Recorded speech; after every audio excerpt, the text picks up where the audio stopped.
Hello, I'm Anthony Higley, here with Mr. Lavin and Today in History. Mr. Lavin, last week you asked us a question about a merchant ship that sailed into a harbor.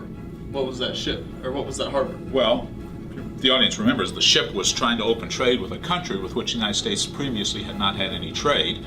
And so the question was that country A, Japan, B, China, C, Russia, or D, Ireland?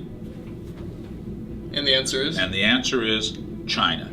And I guess the giveaway was that the name of the ship was the Empress of China. So what do you have for us today on March 1st, Mr. Lavin? Well, several events. On this day in 1961, one of the most popular and legendary agencies created by President Kennedy, the Peace Corps, was established. And it sent young Americans college age to developing countries to work in education, sanitation, public health, engineering, agriculture. Also on this date, in 1954, 7 years earlier, the United States tested a hydrogen bomb at Bikini Atoll in the Central Pacific, and the bomb exploded with a release force of about 15 million tons of dynamite.